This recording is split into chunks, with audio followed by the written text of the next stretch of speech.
I want to step back a little bit and think about the policy intentions in this area and what would good outcomes for the government and all of us look like. And I hope there will be agreement across this House that we would want to see really well integrated communities which were cohesive and which had good outcomes for all our citizens, travellers and settled alike. And that, to me, critically depends on giving everyone, particularly children, good life chances so they can get those good outcomes. And we know, as has been said several times already in this debate, from the race disparity audit, which the last Prime Minister, the Right Honourable Lady from Maidenhead, brought in, that traveller children have some of the worst outcomes in the country in terms of education, employment and health.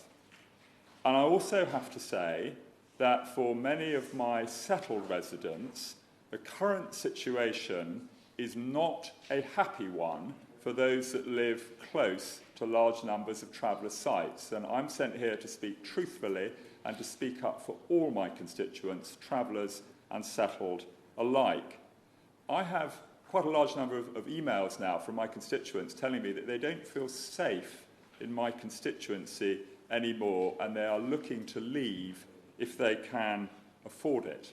I have a large number of businesses who regularly suffer theft, whose staff are being threatened, and they are very concerned. And indeed, I have business people that have come to me recently and told me they are not going to invest in my area. Now, I choose my words very carefully here. There are good and bad in every community. There are many, many very law-abiding travellers who absolutely respect the law, but I have to speak as I find and as my constituents tell me as individuals and tell me as business people, both large and small businesses, and it is not a happy situation for many of my settled residents, many of whom do not feel safe because of the current situation. So my contention is that, unfortunately, and not because any government wanted this to be the case, the current set of policies are completely failing traveller children who have terrible outcomes and are causing very great happiness and even suffering amongst many settled residents. So unfortunately, what we've got is not working for anyone at all. And actually, I think there is a fundamental muddle at the heart of Gypsy and traveller policy, because planning policy for traveller sites talks about fair and equal treatment for travellers. Absolutely, we'd all sign up to that. And it talks about facilitating the traditional and nomadic way of life. And there seems to be an assumption that you need a traveller site to facilitate travelling. Why is that the case?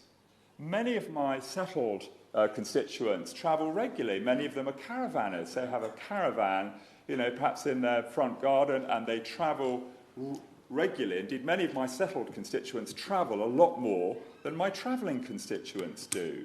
So actually, there is a muddle here. In order to facilitate a traditional and a nomadic way of life, you might need somewhere to keep caravans.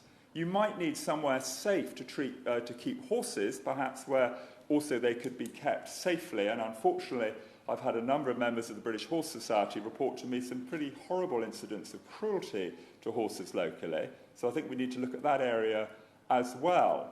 But there is actually a muddle here. You don't need a traveller site in order to enable people to travel. And I think that if we are honest, we are prioritising the provision of sites and allowing this nomadic way of life over and above the right of traveller children to have a good education. And I was so concerned about this, I asked the Children's Commissioner for England to come to my constituency and to go to one of the main village primary schools, lower schools, which has a lot of traveller children. And she went and she reported back to me in writing the following, that most traveller children are not in school at all over the summer when exams are taken, and that most traveller children stop their education in school altogether around the age of 15.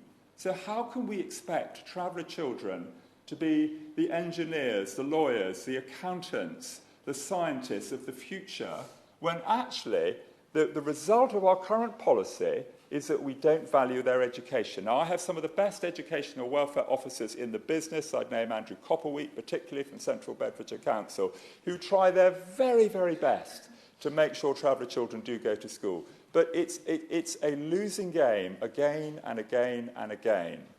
I talk to my constituents who volunteer in food banks, and they tell me it is very, very common when adult travellers come in and ask for food. They say, I can't read and I can't write. And if we're thinking that traveller children are going to get home education, how is that going to happen if the parents are illiterate through no fault of their own? So a little bit of honesty here. And actually, the people who speak for travellers are the adults. I'm actually really concerned about outcomes for traveller children. Beautiful, wonderful children that deserve the same chances of all of our children. And when I went round 6 or 7 traveller sites a couple of weeks ago, I saw these children, and actually my heart really felt for them because I could see the trajectory that they were going to be on.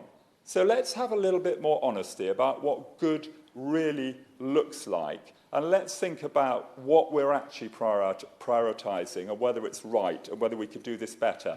And just to cheer members up, as it's been a bit of a gloomy debate in some ways this, where my council has managed to get traveller families into local authority housing in my constituency, I've had some great outcomes. The children are going regularly to school.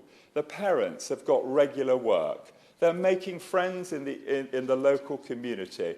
People are being integrated, just as my constituency has so proudly integrated wave after wave of Italians, Polish and Irish people over recent decades, really happily, really well. And we all pull together and we all get on and we all make a great contribution. And I want that for travellers as well, actually. If they're here legally, they should be part of our communities. They should be contributing, paying taxes. Their children should be in our schools, and they should have amazing opportunities like all our children should have. But that's not happening at the moment. And as I go round some of our traveller sites, I see terrible housing conditions. I see green mould in water tanks. I see hot water coming out of toilets. I see conditions, frankly, you often, wouldn't keep animals in. It is not good enough. The legislation is not fit for purpose environmentally. There's sewage going into ditches. I don't think it's healthy a lot of the time. And I have to say there's a lot of subletting. There's often subletting with violence. There are no tenancy contracts. There's subletting to non-travellers on traveller sites enforced with violence, vigilante violence, by quite wealthy traveller landlords who have quite a lot of cash. This is not a good situation. So I say to the Minister, who's a very decent, humane and reasonable man, we are at the start of a 5-year Parliament. Act with compassion. Be really progressive. Do something really good in this space. Create brilliant outcomes for traveller children. Dial down the antipathy, the anger, the hatred between our communities, and do something that we can all be proud of in this space.